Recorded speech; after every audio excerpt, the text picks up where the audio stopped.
ఓం మహాగణాధిపతయే నమః. ఓం గురుభ్యో నమః. ఓం శ్రీమాత్రే నమః. పరమేశ్వర స్వరూపమైనటువంటి జ్యోతిష, వాస్తు మరియు ఇతర అనేకమైనటువంటి శాస్త్రములను మనకు అందించినటువంటి మహర్షులకి నమస్కారం. హయగ్రీవ హయగ్రీవ హయగ్రీవేతి యో వధేత్ తస్య నిస్సరతే వాణి జహ్నుకన్యా ప్రవాహవత్. అరుణాం కరుణాతరంగితాక్షీం ధృతపాశాంకుశపుష్పబాణచాపాం అనిమాదిభిరావృతాం మయూకైః అహమిత్యేవ విభావయే భవానీం. శ్రీమాత్రే నమః. ప్రేక్షకులకి ఆ లలితాంబిక అమ్మవారి యొక్క అనుగ్రహం పరిపూర్ణంగా కలగాలన్న స్ఫూర్తి కోరుకుంటూ మనం ఈరోజు 30వ తేదీ నుంచి 6వ తేదీ వరకు ఉండేటువంటి ఈ యొక్క వార ఫలితాలు, ఈ వార ఫలితాల్లో గ్రహాల యొక్క స్థితి ఏ విధంగా ఉంది అని చెప్పి చూసుకున్నట్లయితే, మేషంలో కుజుడు చంద్రుడు ఉండి, ఈ యొక్క చంద్రుడు మేషం నుంచి మిథునం వరకు సంచరిస్తాడు ఈ వారం మొత్తము కూడా. వృషభ రాశిలో గురువు, మిథున రాశిలో రవి శుక్రులు, కర్కాటకంలో బుధుని యొక్క సంచారము, మరియు అదేవిధంగా కన్యారాశిలో కేతువు, మీనంలో రాహువు, కుంభరాశిలో వక్రించిన శని ఉన్నాడు. ఈ వక్రించిన శని ముఖ్యంగా ఎటువంటి ఫలితాలు ఇస్తాడు అనే దాని మీద కూడా మీకు ఆఖరిలో చెప్తాను. వక్రించిన శని జరిగినందుకు మీరు ఏం చేసుకోవాలి రెమెడీ కూడా చెప్తాను నేను మీకు. అయితే ఈ వార ఫలితాల్లో ఏ విషయాలు ఎలా జరగనున్నాయి, ఎటువంటి విషయాల్లో జాగ్రత్త తీసుకోవాలి, ఎటువంటి అదృష్టం మీకు పుచ్చుకునేటువంటి సమయం వచ్చింది, ఏ దేవత ఆరాధన చేసుకోవాలనే విషయాన్ని ఇప్పుడు మనం తెలుసుకుందాం. వృశ్చిక లగ్నము, వృశ్చిక రాశి, రాస్యాధిపతి 6వ స్థానంలో ఉన్నాడు, శని చేత చూడబడుతున్నాడు. ఇది శత్రువుపై జయాన్ని ఇస్తుంది ఇప్పుడు మీకు ఈ వారం ఉండేటువంటి గ్రహస్థితి. మరియు ఇక్కడ ఈ 30వ తేదీ మాత్రం 6వ స్థానంలో 2 గ్రహాల సంచారం ఉంది కాబట్టి 30వ తేదీ ఎట్టి పరిస్థితుల్లో పార్ట్నర్షిప్స్, ఈ యొక్క వివాహ సంబంధించిన విషయాలు మాట్లాడకండి. విదేశాలకు వెళ్ళి ధనం సంపాదించడానికి అనుకూలంగా ఉంది పరిస్థితులు. కాకపోతే ప్రమోషన్స్, ఉద్యోగంలో ప్రమోషన్స్ వచ్చేటువంటి విషయాల్లో కొంత స్ట్రెస్ ఉంటుంది. బికాజ్ ఆఫ్ అష్టమ స్థానంలో ప్రమోషన్స్కి కారకుడైన రవి అష్టమ స్థానంలో స్థితి పొంది ఉన్నాడు కాబట్టి.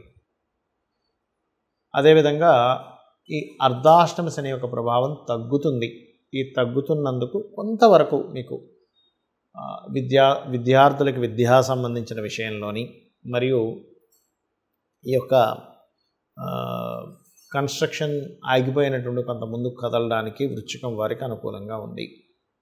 సంతానం కోసం ప్రయత్నం చేసేటువంటి వారికి ఇది సరైనటువంటి సమయమే, అందులో ఎటువంటి సందేహం లేదు. మీ యొక్క సంతానం కూడా మీతో పాటు ఏదైనా బిజినెస్ రంగాల్లో, మీరు చేస్తున్న బిజినెస్ రంగాల్లోకి వాళ్ళు ఇన్వాల్వ్ అవ్వడం కూడా జరుగుతుంది అనేటువంటిది చూపిస్తుంది.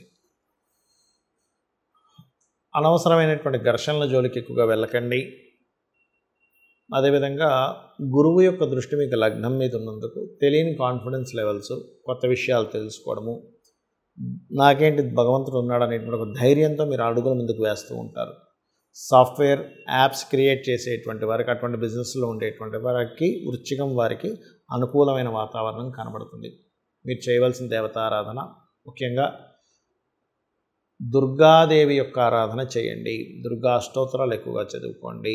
అన్ని విధాలా మీకు బాగుంటుంది. దీంతోపాటు బెల్లము 4 ఉండలుగా తయారు చేసి గోవుకి తినిపించండి. దాని ద్వారా ఏమవుతుందంటే, పంచమ స్థానంలో రాహు ఉన్నందుకు ఆలోచనలు కొంచెం అంటే తీవ్ర స్థాయికి వెళ్లకుండా కాస్త బ్యాలెన్స్డ్గా ఉంటాయి. మరియు ఓం దుమ్ దుర్గాయ నమః అనే మంత్రం చేసుకుని అన్ని విధాలా బాగుంటుంది. మనకి శని వక్రగతి జరిగింది. ఈ వక్రగతికి అన్ని రాసుల వారు ఏమేం చేసుకోవాలి? ముఖ్యంగా ఈ శని వక్రగతి వల్ల ప్రధానంగా కొన్ని రాసులకి కొంత ప్రభావం, ఏదైతే ఇన్ని రోజులు లేట్ అవుతున్నటువంటి ప్రభావం ఏదైతే ఉందో తగ్గుతుంది, కొన్ని రాసులకి పెరుగుతుంది. అదేంటో కూడా చెప్తానండి మీకు. ముఖ్యంగా చూడండి, మొన్న రీసెంట్గా అంటే ఒక 1 ఇయర్ చేంజ్ నుంచి 1.5 ఇయర్ నుంచి ఏలినాటి శని ఏదైతే మీన రాశికి ప్రారంభమైంది అనుకుంటున్నారో, ఆ మీనరాశికి ఇక్కడ నుంచి ఒక 4.5 నెలల పాటు ఆ యొక్క ఏలినాటి శని ప్రభావం తగ్గుతుంది. అలాగే కర్కాటక రాశికి అష్టమ శని ఉన్నటువంటి ప్రభావం తగ్గనుంది. అదేవిధంగా అంటే ఆకస్మికంగా జరిగేటువంటి సంఘటనల నుంచి బయటపడతారు. అదేవిధంగా వృశ్చిక రాశి వారికి అర్ధాష్టమ శని నడుస్తున్నటువంటిది, అది కూడా కొంతవరకు ప్రభావం అనేటువంటిది తగ్గుతుంది. వృశ్చికం వారికి గుర్తుపెట్టుకోండి. అంటే ఈ 3 కూడా పర్టికులర్గా ఈ 3 రాశుల వారికి అర్ధాష్టమ, అష్టమ ఈ శనులు నడుస్తున్నాయి. మరి మిగతా వారికి ఏలినాటి శని నడవట్లేదంటే ఇంకొక 2 రాశులు ఉన్నాయి. అదేమిటి అంటే కుంభం వారికి జన్మలో ఉండేటువంటి శని వెనక్కి వెళ్తున్నందుకు స్ట్రెస్ అనేది తగ్గుతుంది. అండ్ మకరం వారికి ఇంకా అయిపోతుంది, ఇంకొక 9-10 నెలల్లో అయిపోతుంది అనుకునేది కాస్త మళ్ళీ వెనక్కి వచ్చింది కొంచెం, అంటే జన్మల్లో కనెక్టివిటీ అవుతుంది. కాబట్టి దీనివల్ల కొంత స్ట్రెస్ అనేటువంటిది ఉంటుంది. అయితే మీరు అందరూ కూడా అసలు ఏం చేయాలి అంటే ఇది ఇక్కడ ప్రధానంగా శని యొక్క ప్రభావం, ఇదేదో శని భగవానుడు మన మీద కక్ష కట్టి లేకపోతే మన మీద కోపంతోనూ జరిగేటువంటి ఫలితం కాదు. ఇది ఫస్ట్ మైండ్లో పెట్టుకోవాలి. ఎప్పుడు కూడా ఏదైనా ఒక గ్రహ ప్రభావం వచ్చినప్పుడు మనం దాన్ని అర్థం చేసుకోవడంలో ఉంటుంది. ముందుగా దీన్ని అర్థం చేసుకొని మీరు నిత్యము కూడా వాకింగ్ చేయడం, ఎందుకంటే శని యొక్క కారకత్వాల్లో కాళ్ళు శని కారకత్వంగా చెప్తారు. అందుకే చూడండి ఎవరి జన్మజాత చక్రంలో అయినా శని భగవానుడు పాడయ్యాడు అనుకుంటే కాళ్ళ నొప్పులు రావడం, నరాలు లాగడం లాంటివి జరుగుతూ ఉంటాయి. అదే శని యొక్క ప్రభావం ఈ వక్రించినప్పుడు కానీ ఏలినాటి శని, అర్ధాష్టమ శని, అష్టమ శనుల్లో మహాదశల్లో వచ్చినప్పుడు పర్టికులర్గా మీరు చేయాల్సింది వాకింగ్ చేయాలి. అలాగే వాకింగ్తో పాటు మధ్యాహ్నం పూట పొరపాటును కూడా నిద్రపోకండి. ఇంకా ముసలి వాళ్ళు, చిన్నపిల్లలు, స్త్రీలు వీళ్ళకి సంబంధం లేదు. అనారోగ్యంతో ఉండేటువంటి వారు నిద్రపోవచ్చు, ఏం కాదు. మధ్యాహ్నం పూట కాస్త రెస్ట్ తీసుకోవచ్చు. స్త్రీలు ఉంటారు పొద్దున్నే 5 గంటలకు 4 గంటలకు లేవాల్సి వస్తుంది ఒకసారి వాళ్ళకి ఇంటి బాధ్యత కోసం. అప్పుడు మధ్యాహ్నం పూట అరగంట ఎంతసేపు పడుకుంటారు, వాళ్ళ గురించి కాదు. యువకులు పొరపాటును కూడా మధ్యాహ్నం పూట నిద్రపోకూడదు. ఆయుర్వేదం పరంగా కూడా అనారోగ్యము శని ప్రభావం నడిచేటప్పుడు మరింత ఎక్కువ ప్రభావం చూపిస్తాడు శని. మూడోది ఏంటంటే మీకు తెలిసిన చుట్టుపక్కల ఎవరైనా మీకు అంటే పని వాళ్ళు కావచ్చు, లేకపోతే మీ ఇంట్లో ఉండేటువంటి ఏజ్డ్ పర్సన్స్ కావచ్చు, మీ కింద వర్క్ చేసే వాళ్ళు ఎవరైనా కావచ్చు, వారికి మీరు మీకు తోచిన సహాయం వారికి చేయండి. నిత్యము ఆంజనేయ స్వామి ఆలయానికి కానీ సుబ్రహ్మణ్యేశ్వర స్వామి ఆలయానికి కానీ రెగ్యులర్గా వెళ్తూ ఉండండి. అలాగే నరసింహస్వామి ఆలయానికి కూడా వెళ్ళవచ్చు. గణపతి ఆలయము లేదా రావి చెట్టు చుట్టూ, అంటే ఈ వీటిలో ఏ ఆలయం మీకు దగ్గరగా ఉన్నా సరే వెళ్ళవచ్చు. దీని ప్రభావం వల్ల ఏమిటంటే మీకు శని యొక్క ప్రభావం చాలా మట్టుకు తగ్గుతుంది. ఏమంటే ఈ వక్రగతి వల్ల ఏదో జరుగుతుందని భయపడాల్సిన పని లేదు.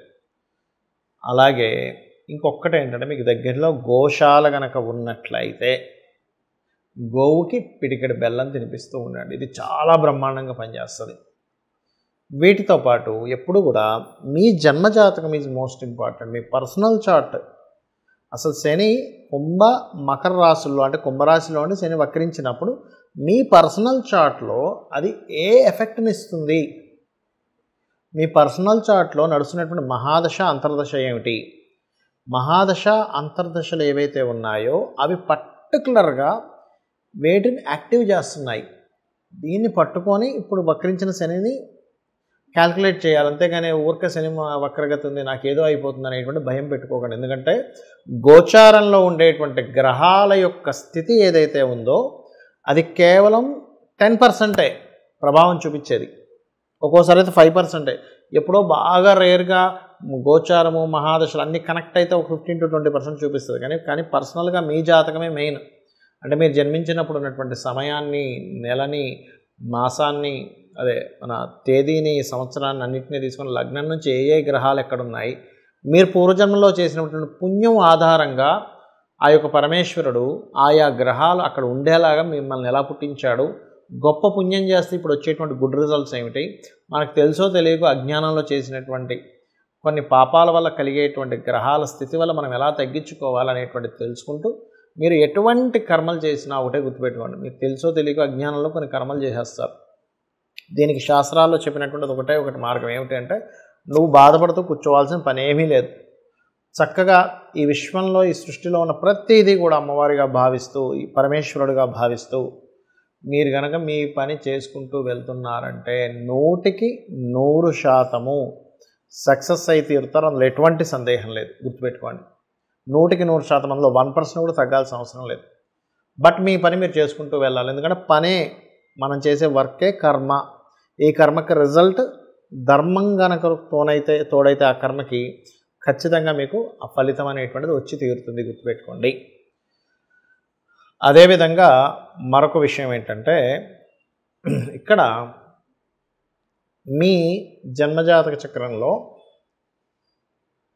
ఈ మహాదశ అంతర్దశలతో పాటు వాస్తుపరంగా కూడా ఎటువంటి దోషాలు లేకుండా చూసుకోండి. అంటే ఉత్తరంలో బాత్రూమ్స్ లేకుండా చూసుకోండి, ఉత్తరంలో వైట్ కలర్ ఉండేలా చూసుకోండి, ఆగ్నేయంలో వాటర్ లేకుండా చూసుకోండి.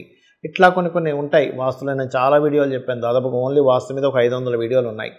అవి చూడండి, చూస్తే మీకు పూర్తి వాస్తు అవగాహన వస్తుంది. అమ్మవారి అనుగ్రహంతో మీరు చల్లగా ఉండాలని మనస్ఫూర్తి కోరుకుంటూ శ్రీమాత్రే నమః.